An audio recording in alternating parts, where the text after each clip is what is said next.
ছেলেকে শেষ মেসেজ, ভালো থাকিস, আমি ভালো বাবা হতে পারলাম না। এরপর থেকেই নিখোঁজ বালুরঘাটের এক মেডিকেল রিপ্রেজেন্টেটিভ। নিখোঁজ ব্যক্তির নাম পবিত্র সরকার, বয়স ৪০ বছর। শুক্রবার রাতে সরোজরঞ্জন সেতুর কাছে আত্রেই নদীর ধারে তার ব্যাগ, মোবাইল ও পার্স উদ্ধার হয়। এরপর থেকেই নদীতে তল্লাশি শুরু করেছে পুলিশ। শনিবার ডুবুরি নামিয়েও তার কোনো সন্ধান মেলেনি। রাতেও চলছে তল্লাশি। পরিবারের দাবি, অনলাইন গেম ও আইপিএলের টাকা খেলে প্রায় ৫ থেকে ৭ লক্ষ টাকা ঋণগ্রস্ত হয়ে পড়েছিলেন পবিত্র। কিস্তি মেটাতে না পেরে মানসিক চাপে ছিলেন তিনি। পুলিশ জানিয়েছে, নিখোঁজ ব্যক্তির সন্ধানে তল্লাশি চলছে। এখন জাস্ট 8:30 বাজে আমার মা হসপিটালে ডিউটি করে। ওই ডিউটি থেকে এসে মা আমাকে বললো যে তোর ভাই 11টার সময় বাড়ি থেকে বেরিয়েছে, তো এখনো পর্যন্ত আসেনি, তো একটু ফোন করে দেখ। আমি তখন যথারীতি মা যখন বললো আমি তখন ফোন ট্রাই করতে অনেকবার 15-20 বার থেকে অন্তত ট্রাই করি, একবারও ফোন ধরে না। তখন আমি বাড়ি গেলাম, আমি গাড়িটা রাখতে বাড়িতে গেলাম। মা তখন আমাকে বলছে যে মৌরা, মানে আমার ভাই বউরা থানাতে গিয়েছে। আমি তখন বললাম যে খুব ভালো কাজ করেছে, থানায় গেছে মানে খুব ভালো কাজ করেছে, অন্ততপক্ষে একটা জিডি করে রাখা উচিত। তো জিডি করে তখন থেকেও আমি ফোন ট্রাই করে যাচ্ছি, ট্রাই করতে 9:47 আমার ফোনটা রিসিভ করে আমার ভাই। ফোনটা রিসিভ করে তখন আমি ভাইকে জিজ্ঞেস করি, ভাই তুই কোথায় আছিস? তখন আমাকে ভাই বলে আমি মরতে আসছি, একদম ডাইরেক্ট এই কথাটাই বলে, আমি মরতে আসছি। তখন আমি বলি যে ভাই তুই ওগুলো উল্টোপাল্টা কাজে মাথায় নিস না, তোর কি চাপ আছে আমাকে বল।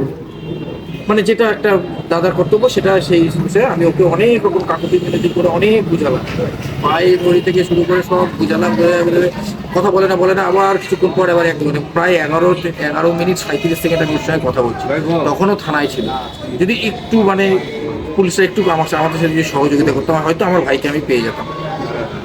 পুলিশ কি সহযোগিতা করেনি? করেছে, না করা বলবো না, পুলিশ করেনি এটা বলতে পারবো না, এটা কারণ একটু সময় নিয়েছে, একটু ওদের ক্রাইটেরিয়া করে একটু সময় নিয়েছে। দিদি কি হয়েছে গতকাল আপনার স্বামীর সঙ্গে, কি হয়েছে?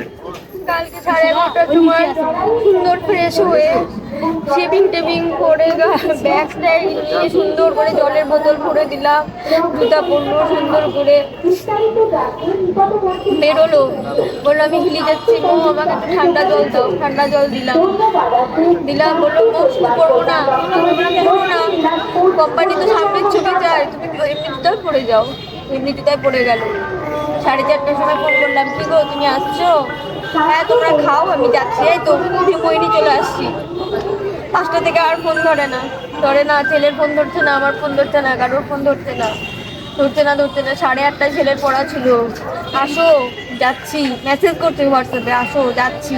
আমরা মোড়ের মাথায় আছি, উত্তম মাসে মোড়ের মাথায় আছি, ছেলেকে নিয়ে দাঁড়াচ্ছি, তুমি গাড়ি নিয়ে আসো, একবারে দিয়ে আসবো, দুজন মিলে দিয়ে আসবো।